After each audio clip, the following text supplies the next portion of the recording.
Welcome to the Cyber Center for Biblical Studies. Hi, my name is Herb Bateman.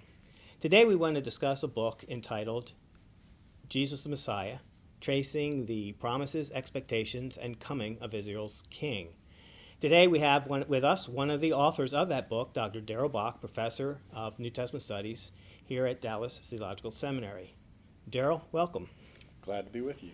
All right. Well, actually, we worked together on this project. That's exactly right. You could interview yourself. I could interview myself, but it's much more entertaining if the two of us do this, I guess. Maybe for you.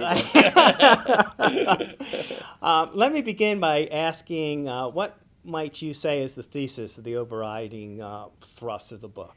Well, the major thing we were trying to accomplish in the book was to lay out a consistent hermeneutical reading of the uses of the Old Testament for presenting Jesus as Messiah by thinking through not just direct prophecy, but also the use of what's called pattern prophecy in fulfillment, and also thinking about how the progress of Revelation helps you to put the pieces of those promises together into a coherent whole. Okay.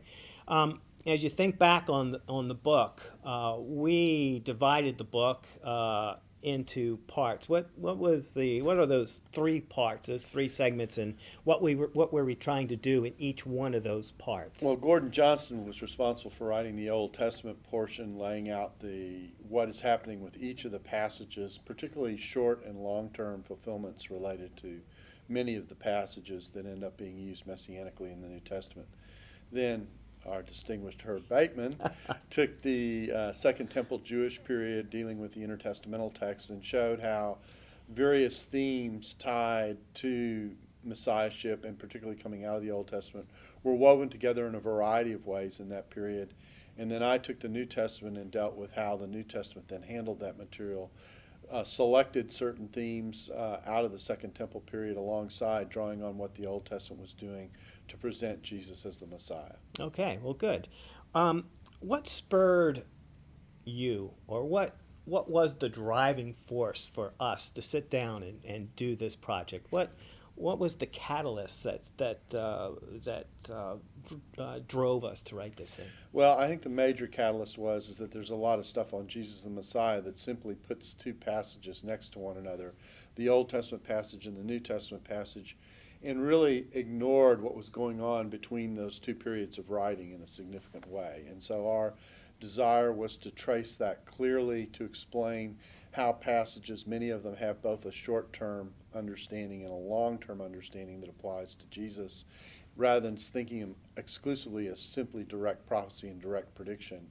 And that actually added a level of depth and a level of importance to how these texts worked, and we wanted to trace that in some detail, go through the options, explain why we thought this is a better way to read the text than those who simply really see mostly direct prophecy in these passages. Okay, well, good.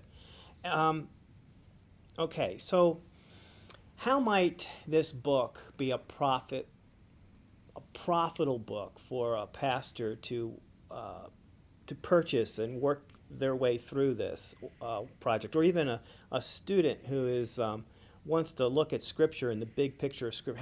How does this book help a pastor or a student understand the concept of Messiah? Well, what it does is it shows passage by passage how that teaching is developed in terms of biblical theology and in terms of the hermeneutics of how that works. And so it allows for both an understanding of what's going on contextually with the passage in its original Hebrew Scripture setting, as well as what's going on in the New Testament.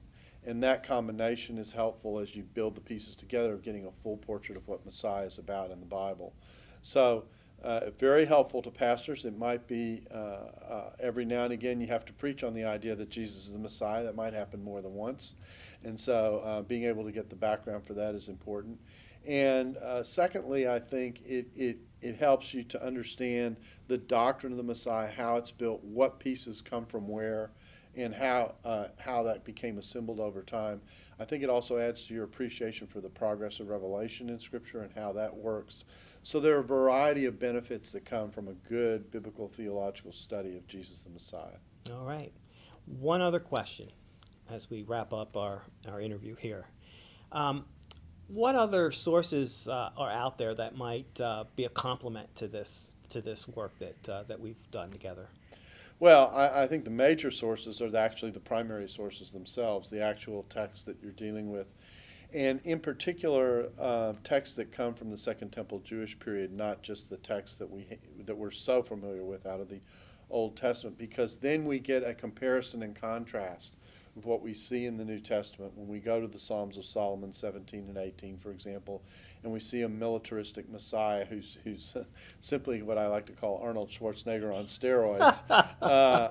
You get an emphasis on a powerful Messiah, and of course Jesus' element of suffering for the Messiah stands a little bit in contrast to that.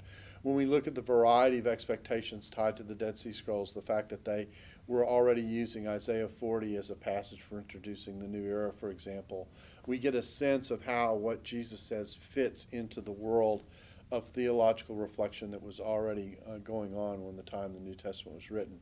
So I just think the primary sources, I would say, are sources that either get involved in detailed exegesis of the individual passages involved, and that involves your technical commentaries on the various books, or a look at the primary texts themselves. And the Second Temple text most people are not familiar with. There are other books like Judaism and Their Messiahs, which is edited by, among others, Jacob Neusner. It's William Smith Green and Friedrichs, I think, is the third editor. That's a very helpful look at the messianic contribution of individual pieces in the Second Temple period. So that's a valuable work to look at as well that can go alongside of it. Some of the work by John Collins on intertestamental literature, messianic expectation, those are helpful as well. But the major help comes from the ancient texts themselves. Okay. Darrell, thank you so much for introducing us to this book, and thank you for joining us, and we will see you next time.